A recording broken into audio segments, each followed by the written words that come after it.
revue de presse d'Europe 1 à présent. Olivier Delagarde, on commence par une question politiquement incorrecte. Et si la méthode Trump était la bonne ? C'est effectivement la question que se pose en gros titre l'opinion ce matin, et il faut reconnaître que c'est iconoclaste. Dans la presse de gauche nous serine depuis des mois, nous répète inlassablement que tout ce que dit, pense ou fait Trump est un tissu d'ineptie. Et donc au lendemain de sa déclaration sur Gaza, qu'il souhaite transformer en Côte d'Azur, on ne compte plus les papiers mi-goguenards, mi-méprisants sur le ton du « c'est n'importe quoi ». Oui, mais si la méthode Trump était la bonne, parce que cette déclaration a été un électrochoc pour les dirigeants des pays arabes, expliquent Lola Ovarlez et Pascal Hérault à la une de l'opinion. Donc, son but est d'attirer l'attention des acteurs de la région et de toute la scène internationale pour les pousser à chercher des solutions viables, voire originales pour Gaza, observe un ancien diplomate israélien. Il veut créer un effet de souffle, bouleverser les paramètres traditionnels de la diplomatie occidentale. Donald Trump ose faire une proposition intolérable pour certains, irréaliste pour beaucoup, mais en réalité, il ne veut pas laisser le choix ni à l'Égypte, ni à la Jordanie, ni même à l'Arabie Saoudite dans les négociations pour le futur de Gaza.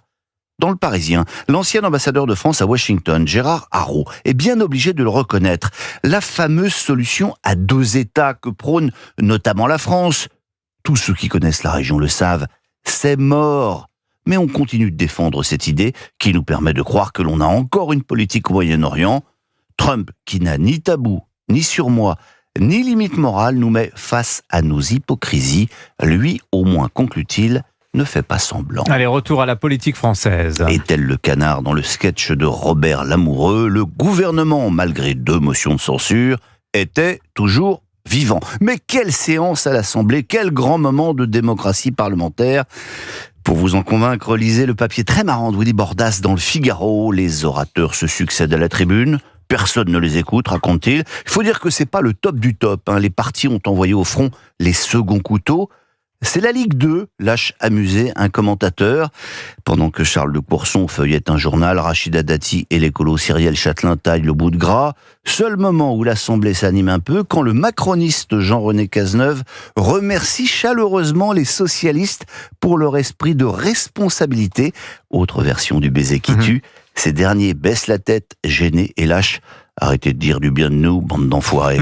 Quoi d'autre dans les journaux ce matin, Olivier ? On parle souvent du mal français, de l'enfer des normes administratives. Eh bien, si vous n'y croyez pas, lisez dans La Croix les recommandations aux entreprises que s'apprête à faire la défenseur des droits en cas de suspicion de discrimination ou de harcèlement.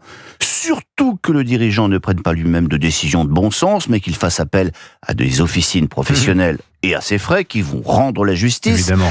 Il y a effectivement 41 pages de préconisations, nous informe le journal, et bonne lecture au petit patron. Allez, terminons avec une certaine Nathalie. De qui s'agit-il ?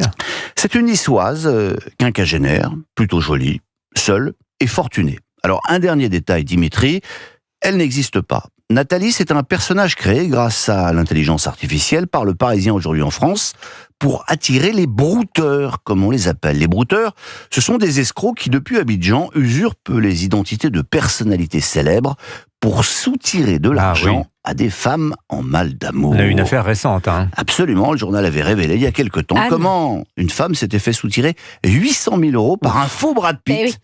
Eh bien là, en une semaine, la fausse Nathalie s'est fait draguer par 5 Kenji Girac, 4 Florent Pagny, 4 David Hallyday. Alors, comment arrivent-ils à leur fin, me direz-vous ? Eh bien, l'un des faux David explique, déprimé, que depuis la mort de son père, rien ne va plus. Souvent, je me rends seul sur le balcon avec une bouteille de whisky. Mon père m'a légué sa fortune en héritage, ajoute-t-il incidemment, mais mon compte est bloqué. Si tu m'aides, je te donnerai 20%, évidemment. Et le pire, c'est donc que parfois ça marche et que ça ne se termine pas pour le faux David, comme dans la chanson du vrai Johnny. Les portes du pénitencier bientôt vont se Moi, je me pose une question. fermer. Est-ce qu'il y aurait des faux Dimitri Pavlenko qui traînent sur le net ? Et surtout, jusqu'à combien arrive-t-il soutiré ? Ah, c'est des sommes considérables. Ça, je vais faire une Quelle enquête. drôle Je d'idée. vais faire une enquête. Épuisée par cette matinale, il faut que vous m'aidiez. C'est terrible cette histoire. Alors, le brouteur abidjanais chante-t-il bien le Johnny aussi ? C'est ça. Moi, je demanderais une preuve sonore. Êtes-vous vraiment... Bref. Ouais.